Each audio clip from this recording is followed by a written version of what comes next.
नमस्कार मंडळी, संजय गांधी निराधार योजनेमधील सर्व लाभार्थ्यांसाठी ही व्हिडिओ अतिशय महत्त्वाची राहणार आहे। बघा, दिव्यांग पेन्शन योजना, विधवा महिला पेन्शन योजना, वृद्धपकाळ पेन्शन योजना, त्याचबरोबर श्रावणबाळ निवृत्तीवेतन पेन्शन योजना, या सर्व लाभार्थ्यांसाठी हा व्हिडिओ जो आहे खूप महत्त्वाचा आहे। बघा, तुम्हाला माहीतच असेल की अधिवेशनामध्ये जे भाजपचे नेते आहेत परिणय फुके यांनी एक प्रस्ताव मांडलेला आहे आणि त्या प्रस्तावानुसार सर्व जे दिव्यांग आहेत त्यांच्याबद्दल जे वर्गवारी आहे किंवा मग जे टक्केवारी आहे त्या टक्केवारीनुसार त्यांना अनुदान मिळायला पाहिजे, अशा प्रकारचा प्रस्ताव त्यांनी त्या ठिकाणी ठेवलेला आहे। त्यामध्ये 20% अपंगत्व असणाऱ्यांना 1,500 रुपये, 40% जे अपंगत्व ज्यांना आहे त्यांना 3,000 रुपये आणि 60% अपंगत्व ज्यांना आहे त्यांना 4,500 रुपये आणि 80% किंवा त्यापेक्षा जास्त अपंगत्व असणाऱ्यांना 6,000 रुपये देण्याची जी मागणी आहे किंवा जो प्रस्ताव आहे तो अधिवेशनामध्ये त्यांनी ठेवण्यात आलेला आहे। तर आता बघा, हे सरकारचे मंत्री आहेत। सरकार सध्या कुणाची आहे तर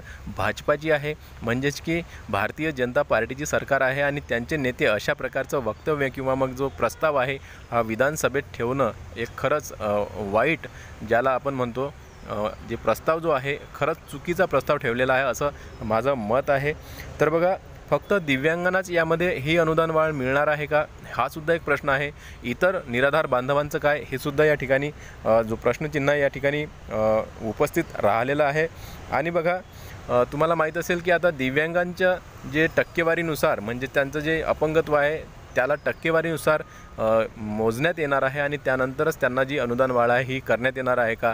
आता सरकारमध्ये जे मंत्री आहेत हे याबद्दलची जी भूमिका आहे हे पार पाडतील का, कारण की हा तर एक प्रकारे अन्याय सर्व निराधार बांधवांवर होणार आहे। एकतर फक्त दिव्यांगांबाबतचं वक्तव्य समोर येत आहे, त्याबद्दलच बोलण्यात येत आहे। मी आधीसुद्धा आपल्या व्हिडिओमध्ये खूप साऱ्या व्हिडिओमध्ये सांगितलेलं आहे की फक्त दिव्यांगांबद्दलचंच वक्तव्य समोर येत आहे आणि विधवा महिलांबाबतचं समोर येत आहे। आता तर फक्त दिव्यांगाबाबतचंच वक्तव्य समोर येत आहे। अधिवेशनामध्ये सुद्धा दिव्यांगाबाबतची चर्चा होत आहे आणि त्यांची अनुदान वाढ ही टप्प्याटप्प्याने किंवा मग त्यांचं जे टक्केवारी आहे, त्यांचं जे अपंगत्वाचं जे वर्गवारी आहे त्यानुसार देण्याचं सुद्धा प्रस्ताव मांडण्यात आलेला आहे।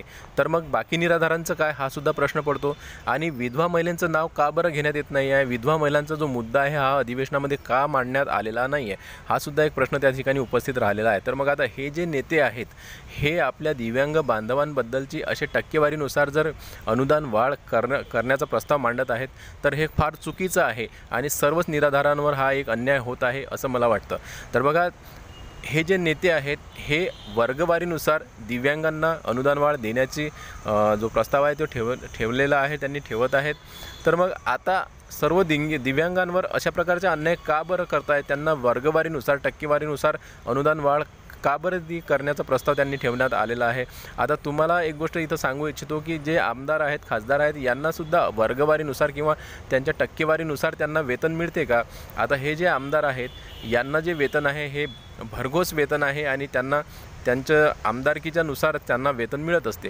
मग त्यांनासुद्धा अशा प्रकारचं वेतन मिळायला पाहिजे टक्केवारीनुसार, त्यांच्या वर्गवारीनुसार, की जसं बा ग्रामीण भागातला आमदार असेल तर त्याला कमी जे वेतन आहे ते मिळायला पाहिजे, शहरी भागातील असेल तर त्यांना जास्त, त्याचबरोबर कमी लीडने निवडून आलेले असतील तर त्यांना मग कमी वेतन, जास्त लीडने निवडून आले असतील तर त्यांना थोडं जास्त वेतन, अशा प्रकारची वर्गवारी यांच्यामध्ये होते का, तर नाही। त्यांना ठोस जे पेमेंट आहे, जे वेतन आहे ते त्यांना देण्यात येते। मग त्यांच्यामध्ये वर्गवारी का नाही होत, त्यांच्यामध्ये सुद्धा वर्गवारी करून त्यांनासुद्धा असे प्रकारचे पेमेंट द्यायला पाहिजे। आता दिव्यांगांबाबत असे जर मुद्दे ते मांडत आहेत तर मग सुद्धा त्यांच्यावर सुद्धा आपला हक्क आहे, आपण त्यांना निवडून दिलेला आहे आणि आपल्याबद्दल जर ते अशी वर्गवारी करत असतील, बाकी निराधार बांधवांना जर नाराज करत असतील तर आपलासुद्धा एक हक्क आहे की आपल्याला बोलायला पाहिजे, आपण सुद्धा त्यांच्या विरोधात बोलू शकतो, कारण की ते सुद्धा आपण निवडून दिलेले नेतेच आहेत आणि त्यांनी असं वर्गवारी करून आपल्या सर्व तळागाळातील जे बिचारे निराधार आहेत, ज्यांना कुणाचा आसरा नाही आहे, जे गरीब आहेत, दीन दलित आहेत, तर अशा व्यक्तींना हे जर वर्गवारी करून आकत असतील, त्यांचे मोजणी करत असतील एक प्रकारे, तर हे फारच दुःखद आणि वाईट आहे। कारण की आता सर्व जे निराधार बांधव आहेत ते सुद्धा तुम्हाला माहीतच आहेत की खूप गरीब तळागाळातील आहेत आणि त्यांना कुणाचाही आसरा नाही आहे, सहारा नाही आहे आणि म्हणून ते निराधार आहेत आणि म्हणून सरकार त्यांना ही पेन्शन योजना लागू करते आहे। मग आता यामध्ये जर अशा प्रकारचे नेत्यांचं जर वक्तव्य समोर येत असेल किंवा मग असा प्रस्ताव ते मांडत असतील तर याला फार चुकीचं म्हणणं एक चुकीची बाब आहे असं त्या ठिकाणी वाटत आहे। तर बघा आता या नेत्यांनी याकडे लक्ष द्यायला पाहिजे आणि सरसकट जी अनुदान वाढ आहे ही सर्व दिव्यांग बांधवांना तसेच सर्व जे निराधार आहेत, विधवा महिला यांनासुद्धा करायला पाहिजे। बरं, दिव्यांगांचं नाव त्या ठिकाणी घेतलं जात आहे, त्यामध्ये त्यांनी अटी आणि नियम लावलेले आहेत की आम्ही वर्गवारीनुसार त्यांना जे अनुदान आहे हे मिळालं पाहिजे आणि बाकी इतरांचं नावसुद्धा ते घेत नाही आहेत। तर तुम्हाला माहीत असेल की दिव्यांगांचं प्रमाणपत्र हे किती प्रकारे आणि कसं मिळते। बघा, अहिल्यानगरमध्ये सुद्धा दिव्यांगांचे जे प्रमाणपत्र आहेत ते खोटे दिल्याचे बातमी समोर आलेली आहे। त्याचबरोबर त्यांच्यावर गुन्हेसुद्धा दाखल झालेले आहेत, परंतु त्यामध्ये अजूनही काहीही झालेलं नाही आहे। म्हणजेच की असं समजा ते थंड बस्त्यात काम पडलेलं आहे आणि तो दोष जर सिद्ध झाला नाही तर ते सुटू शकतील, म्हणजेच की त्यांच्यावर कारवाईसुद्धा होणार नाही आहे। तर अशा प्रकारचे बोगस प्रमाणपत्र फक्त अहिल्यानगरमध्येच नाही आहेत, तर अनेक ठिकाणी दिल्याच्या घटना घडलेल्या आहेत आणि अशा प्रकारचे जे बोगस निराधार आहेत ते सुद्धा उघडकीस आलेले आहेत। तर बघा, यांच्याबाबत जे काय कारवाई होणार ते आता लक्षात येणारच, समोर माहीत पडणारच आहे। परंतु आता हे सर्वांना माहीत आहे की अपंगत्वाचे जे सर्टिफिकेट आहे हे कसे बनवले जाते, त्या सर्टिफिकेटला स्ट्रॉंग कशा प्रकारे बनवले जाते आणि कशा प्रकारे त्याचा या योजनेचा लाभ हे निराधार बांधव घेत आहेत। तर बघा, आपले जे खरे निराधार बांधव आहेत यांच्या साठी जे सरकार योजना आणत आहे त्याचा लाभ इतरही बोगस जे दिव्यांग आहेत किंवा मग बोगस निराधार आहेत हे सुद्धा घेत आहेत। तर याचा कुठेतरी सरकारने विचार करायला पाहिजे।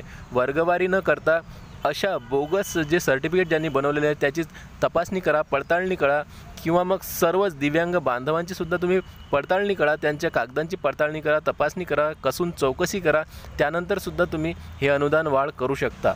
आणि तुम्ही जे बोगस लाभार्थी आहेत त्यांना या योजनेमधून कट करा ना, त्यांच्यावर कारवाई करा किंवा मग त्यांना यामधून वेगळं करा आणि जे खरे लाभार्थी आहेत आमचे, जे दिव्यांग आहेत, निराधार आहेत, विधवा आहेत, त्याचबरोबर इतरही जे वृद्धपकाळ योजनेमध्ये आहेत, या सर्वांची चौकशी करून त्यामधील जे बोगस आहेत, बोगस योजनेचा लाभ घेणारे आहेत त्यांना काढून टाका आणि आमच्या खऱ्या बांधवांना, ज्यांना खरी गरज आहे, खरे बांधव आहेत त्यांच्यासाठी तुम्ही सरसकट जी अनुदान वाढ आहे ती द्यायला पाहिजे। कारण की तुम्ही म्हणता की आम्ही वर्गवारीने, टक्केवारीने त्यांना अनुदान वाढ देऊ, तर मग आता हे तुम्ही फक्त सर्व दिव्यांग बांधवांचा विचार केलेला नाही आहे, त्यामध्ये बोगस बांधवांचा सुद्धा विचार केलेला आहे। तर तुम्ही बोगस बांधव पहिले काढून टाका, ज्यांनी बोगस प्रमाणपत्र घेऊन ह्या योजनेचा लाभ घेणारे आहेत त्यांनासुद्धा तुम्ही अशा प्रकारे काढून टाकल्यानंतर मग नंतर मात्र तुम्ही सरसकट तुमच्याच्यानं 6,000 देणं होत नसेल, बघा आम्ही 6,000 आमची मागणी ठेवलेली आहे सरकारकडे, परंतु सरकारनं जर 6,000 देण्याचं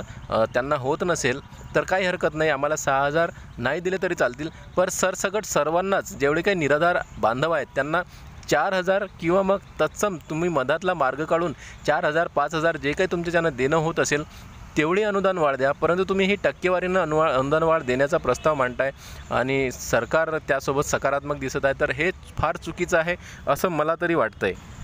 कारण सरकारनं याबाबत दखल घेतली पाहिजे, कुणाचंही नुकसान होऊ देऊ नये याकडे सरकारनं प्रयत्न केले पाहिजे। तुम्हाला माहीत असेल की काही जे निराधार बांधव आहेत, तुम्हाला माहीत असेल काही आजारी असतील, अतिशय आजारी असतील, अंथरुणाला खिळलेले असतील, तर मग त्यांचं काय, त्यांनासुद्धा मग तुम्ही 1,500 रुपये देणार आहात का? तर त्यांच्यावरसुद्धा एक प्रकारे तुम्ही दयामया दाखवायला पाहिजे। कारण की फक्त दिव्यांगांचंच अनुदान वाढ करून तुम्ही इतर निराधारांचं काही सांगत नाही आहे, तर त्यांच्यासाठी सुद्धा अनुदान वाढ ही झालीच पाहिजे। कारण की आमच्या सर्वांचीच मागणी आहे की आम्हाला सरसकट अनुदान वाढ मिळाली पाहिजे। म्हणून हा जो प्रस्ताव त्यांनी मांडलेला आहे हा होऊ शकते की पुढे चालून हा प्रस्ताव मान्यसुद्धा केला जाणार। तर आपल्याला सावधान व्हायचं गरज आहे। आपल्या जे काही संघटना असतील, प्रहार संघटना वगैरे गावातील, तालुक्यातील, त्याचबरोबर जिल्हा स्तरावरील जे काही आपल्या संघटना त्यांनी याच्या विरोधात पुढाकार घेतला पाहिजे आणि सरकारला घेरलं पाहिजे असं मला वाटत आहे। कारण की बच्चूभाऊ कडू यांनी आपली मागणी मांडली तेव्हा सांगितलं आहे सरकारला की आम्हाला 6,000 जर आमची मागणी तुमच्याजवळ पूर्ण होत नसेल तर कमीत कमी आम्हाला 4,000 रुपये तरी अनुदान वाढ देण्यात यावी, याखाली आम्ही काहीही घेणार नाही। मग आता यामध्ये वर्गवारी करून तुम्ही जे सर्व निराधार बांधव यांचं नुकसान करण्याचं काम करत आहेत असं मला वाटत आहे। तर या ठिकाणी आता सर्वांना विरोध करण्याचं काम आहे। तर याबद्दल तुम्हाला काय वाटतं नक्की कमेंट्समध्ये सांगा आणि याचा विरोध पुरेपूर करा. आपण जर विरोध करणं सुरू केलं तर आपल्या गाव पातळीवरील किंवा मग जिल्हा तालुक्या पातळीवरील जे काय आपल्या संघटना आहेत त्यांनीसुद्धा त्यांच्या संबंधित आमदार किंवा मग संबंधित कार्यकर्ते असतील, पदाधिकारी असतील, त्यांची भेट घेऊन याबाबत विरोध दर्ज किंवा करायला पाहिजे, विरोध करायला पाहिजे. तर तुम्हाला काय वाटतं नक्की कमेंट्स करून सांगा. आणि व्हिडिओ आवडल्यास टेक्निकल मराठाजी या चॅनलला नक्की सबस्क्राईब करा. मी देवानंद गव्हांदे अशाच प्रकारचे तुमच्याबद्दलचे व्हिडिओ मी आपल्या चॅनलवर आणत असतो. तर बच्चूभाऊ कडू यांची भूमिकासुद्धा यामध्ये आता ठाम राहणार आहे. त्यांना 4,000 रुपये अनुदान वाढ ज्यांनी जी मागणी केली होती त्या भूमिकेवर ते ठाम राहतील असं वाटत आहे. आता बघूया पुढे काय होते ते. व्हिडिओ आवडल्यास लाईक करा. व्हिडिओ पुन्हा नवीन एका व्हिडिओमध्ये. तोपर्यंत जय महाराष्ट्र.